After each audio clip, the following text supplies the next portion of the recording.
je vais prendre 3-4 personnes avec moi. Le rendez-vous était fixé très tôt le matin. Prenez des chaussures imperméables, il y a de la rosée et quelque chose pour la tête, il va faire chaud une fois installé dans le grand panier.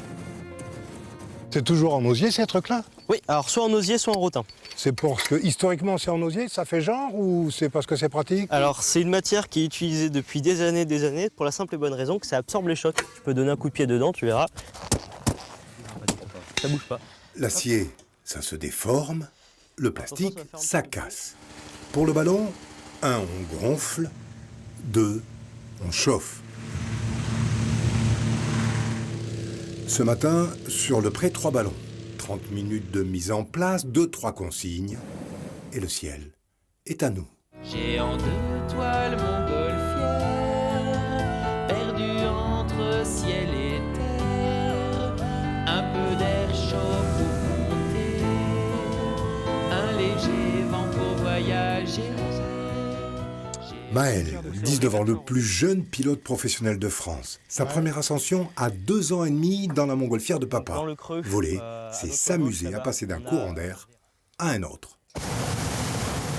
Alors on fait comme on peut. J'ai pas de volant pour aller à droite ou de volant pour aller à gauche. On fait ce qu'on appelle une montée initiale, c'est-à-dire qu'on fait une petite montée donc avec un taux de montée assez bas pour qu'on puisse ressentir toutes les petites couches de vent.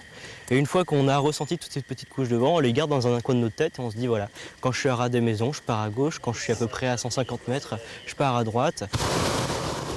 Le petit village en bas, c'est quoi? Alors là, on arrive à Branceil. Branceil, c'est le village où on a toutes les vignes du coin. Donc on a des petites vignes mythiques type le Mille et une pierres, le vignoble Pierrot.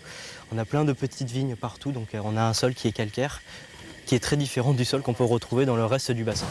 Ce matin-là, nous monterons à 720 mètres, mais nous descendrons aussi au ras des toits. Bonjour! Il y a un très grand champ devant la minoterie.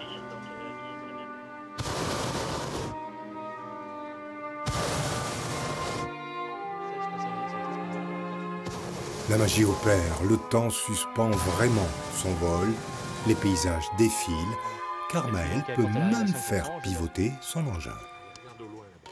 Si je chope cette corde, en la tirant, le ballon pivote sur lui-même. Alors ça ne change en rien la direction du ballon, par contre ça nous permet de toujours présenter un grand côté face à l'atterrissage, ou tout simplement de pouvoir montrer aux passagers de devant un petit peu derrière, et les passagers de derrière un petit peu devant.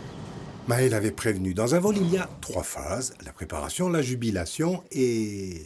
Là on a l'atterrissage, donc je suis en train de regarder toutes les petites couches de vent que j'ai pour me diriger à l'endroit où j'ai envie, ou du moins où j'essaye d'aller. Attention. Attendez. Fini? Fini.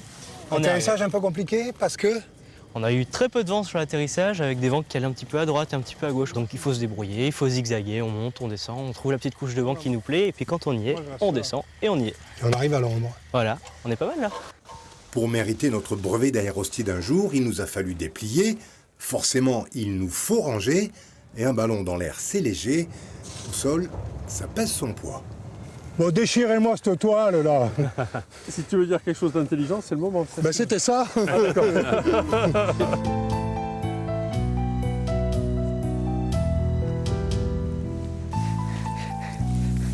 Et plus fort que ça.